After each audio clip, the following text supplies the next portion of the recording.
लेकिन हम रोटी नहीं खिलाएंगे तो कौन खिलाएगा? मेरे पति है ना, मेरी पत्नी है, दुख में है, उसका आंसू हम नहीं पोंछेंगे तो कौन पोंछेगा? मेरी पत्नी है ना। मेरी मेरी मेरी, यानी जो शब्द में मेरा लगा है उसकी परवाह हम करते हैं, और जिसमें नहीं लगा है उसकी परवाह नहीं करते। साहब ने इतना ही कहा। उस शिव को कहना, हे शिव आप मेरे गुरु हैं। पहला सूत्र,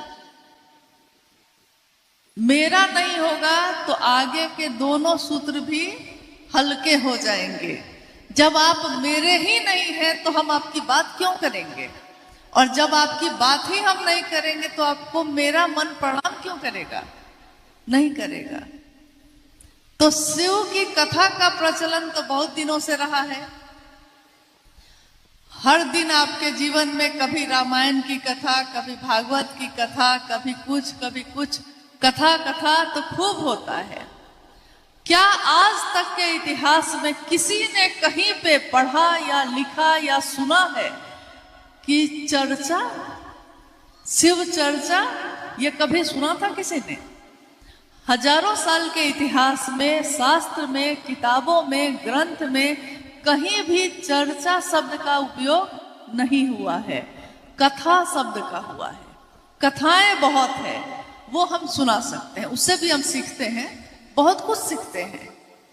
लेकिन चर्चा यानी बात, हम करें और आप सुनिए, आप करिए और हम सुने, यानी शिव की चर्चा शुरू होती है एक व्यक्ति से, लेकिन धीरे धीरे वो चर्चा परिचर्चा में बदल जाती है। यानी हम बोलते हैं, आप सुनते हैं, आप बोलते हैं, हम सुनते हैं, दोनों तरफ से अब ये हो रहा है। और इसमें क्या होता है, जिसकी बात हम सबसे ज्यादा करते हैं वही हमको नींद में भी दिखाई देता है, ध्यान में भी वही आता है और नींद में भी वही दिखाई देता है। जैसे हमारे आपके घर में हमेशा ऐसा होता है, देखिएगा कि अक्सर शाम के समय में कोई ना कोई भूत प्रेत की बात शुरू कर देगा। हमेशा ऐसा हुआ है हम लोग के यहाँ। शाम में ही करेगा, पूरे दिन नहीं करेगा। शाम में जब अंधेरा हो रहा है उसी समय ऐसा हुआ, ऐसे हम आ रहे थे तो ऐसी घटना हुई, फिर हम डर गए, एक छाया थी, मतलब ये सारी बात।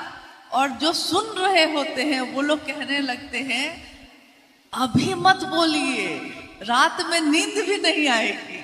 देखिए बात का कितना प्रभाव है। वो भूत दिखाई नहीं दे रहा है, उसकी बात हो रही है, शमशान, भयानक चीजों की बात हो रही है, लेकिन हम डर जाते हैं कि अभी रात में आप कह रहे हैं ये बात, सोएंगे तो नींद में भी वही दिखाई देगा, और दिखाई भी देता है।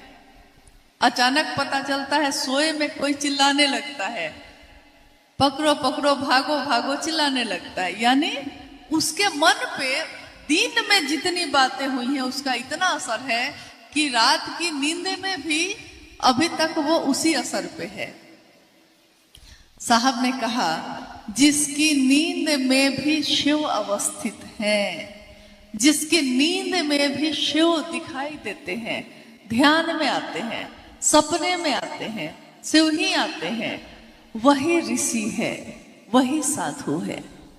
आज तक तो लोग साधु बनने के लिए अपने घर को छोड़ के हिमालय पे जाके बैठते थे, जंगल में जाते थे। लेकिन हमारे आपके जीवन में कितनी हलचल है, सुबह से रात तक व्यापार है, पति है, पत्नी है, बच्चे हैं, खाना बनाना है, बिजनेस करना है, नौकरी करनी है, सारे काम करने हैं। लेकिन उन सारे कामों में, उन सारे बेचैनी और शोरगुल में भी महादेव याद आते हैं। और शिव की चर्चा गुरु आदेशित कर्म है, यह भी आपने सुना होगा। ये गुरु आदेशित कर्म क्या होता है? गुरु आदेशित कर्म पे कितनी कहानियां हैं, कितनी घटनाएं हैं। जैसे गुरु ने कहा कि ये करना है, अब शिष्य तो वही करेगा जो गुरु का आदेश है। लेकिन गुरु ये नहीं कहते कि कैसे करेगा, क्या क्या करेगा। साहब के जीवन की घटना आपने सुनी होगी, उसमें उनके जीवन में यह घटित हुआ कि आकाशवाणी हुई और आकाशवाणी में आवाज आई कि जो तुम करते हो वो दूसरे को करने के लिए कहना, यानी शिव शिष्य बनना और दूसरे को शिव शिष्य बनने के लिए प्रेरित करना। शिव की चर्चा करने के पीछे एकमात्र उद्देश्य यही होता है, मेरा हो या आपका, किसी का भी।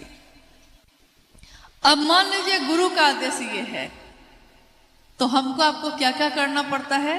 गुरु ने तो एक वाक्य में ना आदेश दिया, लेकिन हमको आपको क्या क्या करना पड़ता है। कोई आपको 10 बात सुनाता है, फिर भी आप उसको हाथ जोड़ के कहते हैं मुस्कुरा के कि अच्छा चलिए ना, जो हुआ उस पर मिट्टी डालिए, चलिए ना महादेव के काम में चलते हैं, महादेव का कार्यक्रम है, चलिए सब कोई चलते हैं। भूल गए आप, भूले नहीं, आपने भुला दिया, महादेव के लिए भुला दिया। यानी गुरु का आदेश जो है उसमें ताकत है, बल है। जैसे घटना है, हमारे देश में, भारत में प्राचीन समय में गुरुकुल परंपरा चलती थी। आश्रम होते थे और राजा का बेटा भी या गरीब से गरीब आदमी का बेटा भी गुरुकुल में जाकर ही पढ़ाई करता था। तो उस समय बहुत सारे गुरु थे, ऋषि थे। उसी में एक ऋषि थे, ऋषि धौम्य। उनके बहुत सारे शिष्य थे, आश्रम था बहुत बड़ा। अब आश्रम है, बच्चे रहते हैं, तो भोजन तो करेंगे। तो उस समय तो इतनी व्यवस्था नहीं थी कि दुकान में जाइए और खरीद के ले आइए। तो आश्रम की जमीन होती थी, आश्रम की जमीन में अनाज लगे होते थे। एक रात, जैसे कल रात में चेन्नई में कैसी बारिश हो रही थी, बहुत हो रही थी और सुबह तक हो रही थी। तो आप में से बहुत लोग तो सोचे होंगे कि कैसे जाएंगे, और कुछ लोग नहीं भी आ पाए होंगे। इससे भी ज्यादा तूफानी रात थी वो, और खेतों में अनाज लगे हुए थे। गुरुजी ने यानी ऋषि धौम्य ने अपने शिष्यों को बुलाया और कहा कि अनाज अगर बर्बाद हो गया खेत का, तो खाएंगे क्या बच्चे, और रात है तूफानी, बारिश हो रही है बहुत। तो तुम लोग में से 2-4 आदमी जाओ और देखना कि मेर जो है वो टूटे नहीं। मेर जो खेत के किनारे वो टूट जाता है तो फिर पूरा पानी उसमें भर जाता है, टूटे नहीं। लोग चले गए, कुछ शिष्य चले गए। 2-4 घंटा के बाद बाकी सारे शिष्य तो वापस आ गए। एक शिष्य जो था उसका नाम था आरोनी, एक शिष्य वापस नहीं लौटा। देखिए, अब गुरु शिष्य की तलाश करते हैं। शिष्य ने गुरु का आदेश सुना और चला गया, लौटा नहीं। तो अब गुरु जी उसकी तलाश में निकले। आधी रात बीत गई, गुरु जी को चिंता हुई कि सारे लोग आ गए, मेरा एक बच्चा कहाँ है। तो जब वो खेतों पे पहुंचे तो उन्होंने देखा कि उनका शिष्य आरोनी एक जगह खेत की मेर टूट गई है और उसने अपने शरीर को ही वहां लेटा दिया है। मतलब वो लेट गया है, मेर के जगह पे वो खुद ही लेट गया है ताकि पानी नहीं आए। बाकी सारे शिष्य लौट गए। गुरु जो है उनकी आंखों में आंसू आ गए। उन्होंने कहा, आरोनी तुम क्यों लेट गए, तुम्हें कुछ हो जाता। शिष्य ने कहा, आपका आदेश है कि मेर नहीं टूटनी चाहिए, तो तन मन धन, यही 3 चीजों से ना किसी भी रिश्ते की परवाह हम करते हैं। तो मन तो है, धन मेरे पास नहीं, लेकिन तन तो है। तो मन से कोशिश किया तो रुका नहीं, तो अब मेरे पास ये तन था, ये शरीर था, तो इस शरीर को ही लगा दिया। गुरु आदेश देते हैं कैसे करना है, अब शिष्य को करना है। तो वही शिव की चर्चा गुरु आदेशित कर्म है, लेकिन शिव की चर्चा शिव के लिए करनी है, अपने मनोकामना के लिए नहीं, या अपने सम्मान के लिए नहीं, या इसके लिए नहीं कि लोग मुझको जानेंगे कि फला दीदी फला भैया बहुत अच्छे हैं। हमको जान ही जाएंगे तो क्या होगा? क्या मेरी मौत नहीं होगी? क्या हम खत्म नहीं होंगे? मुझको लोग बहुत सम्मान दे ही देंगे तो क्या होगा? क्या महादेव का शिष्य होने से बड़ा सम्मान कोई दुनिया में दे सकता है?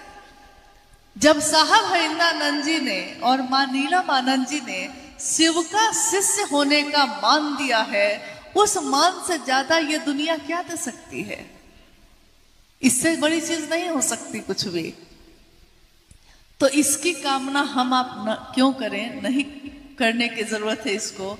जो चीज खुद ही मिलेगी आपको, जो महादेव की बात करता है, दुनिया के लोग खुद ही उसको प्यार करते हैं, खुद ही उसका सम्मान करते हैं। अब है महादेव को प्रणाम करने की बारी। तो महादेव को प्रणाम करना यानी तीसरा सूत्र, मन ही ना प्रणाम करेगा। प्रणाम तो हम लोग बहुत लोगों को करते हैं, लेकिन मन का भाव शामिल नहीं होता। अब देखिए, ये तीनों सूत्र शिव को गुरु बनाने में सहायक हैं, यानी मदद करते हैं। लेकिन इन तीनों सूत्रों में पहला सूत्र भी बार बार दोहराया जाता है ताकि मन में भाव पैदा हो। दूसरे सूत्र में भी बार बार हम महादेव की बात करते हैं ताकि भाव पैदा हो। तीसरे सूत्र में बार बार महादेव को प्रणाम करते हैं ताकि शिष्यता के भावांतरण के लिए, शिष्य भाव के भावांतरण के लिए हमारा मन प्रणाम करे शिव को, इसके लिए करते हैं। अब आप कहिएगा कि हम तो करते हैं, हम 24 घंटे में 108 बार माला से भी जप करते हैं, हम अजपा जप सांस पे भी प्रणाम करते हैं, हम चर्चा भी करते हैं और हम दया भी मांगते हैं। लेकिन इन तीनों कामों को करने में अगर हमारे मन की संवेदना, हमारे मन की जो अनुभूति है, हमारे मन का जो एहसास है, जो भाव है, कुछ भी कह लीजिए उसको, अगर शामिल नहीं है, तब इसका परिणाम क्या होगा? काम तो हुआ लेकिन मशीन की तरह हो गया। जैसे मशीन में आप गाना बजा दीजिए, गाड़ी चलती है ना, तो मशीन ही है ना, टेप रिकॉर्डर जो लगा है उसमें गाना बजता है, हंसने वाला गाना बजता है तो हम लोग हंसने लगते हैं, दर्द वाला गाना बजता है तो आंखों में किसी की याद आ जाती है और आंखों से आंसू बहने लगते हैं। प्रेम का गीत होता है तो जिसको प्रेम करते हैं उसकी याद आ जाती है, जिससे प्रेम करिए उसकी याद आ जाती है। यानी हमारे मन पे उन चीजों का प्रभाव होता है, लेकिन उस मशीन पे कोई प्रभाव नहीं होता, जबकि उसी मशीन में ये गीत बजते रहते हैं। ये तीनों सूत्र हमारे द्वारा अगर किए जाते हैं और मशीन की तरह किए जाते हैं तो इसका कोई प्रभाव नहीं होगा। लेकिन अगर भाव है और बाकी कुछ भी नहीं है तो इसका बिल्कुल पूरा का पूरा वैसा ही प्रभाव होगा जैसा साहब श्री ने कहा है। ठीक वैसे ही जैसे हम अपने बेटी का ब्याह करें, हमारे बच्चों की शादी हम करते हैं ना, बेटी की शादी करें बहुत अच्छे घर में, मतलब बड़े घर में, खूब पैसा हो, बड़ी नौकरी हो, बड़ा बिजनेस हो, घर में सारी सुख सुविधा हो, सब कुछ उसको मिल जाए, वो आभूषण से लद जाए मेरी बेटी, और पति का भाव नहीं दे, तो उस बच्ची के लिए सारी चीजों का क्या अर्थ है? बहुत बड़ा घर, बहुत बड़ी गाड़ी और गहनों से भरी हुई अलमारी, उसके लिए क्या अर्थ होगा अगर पति का भाव नहीं देता है? तो जब लौकिक जीवन में हमारे साथ ऐसा होता है कि अगर हमारा भाई का भाव न दे तो दिल तड़पता है, दुखता है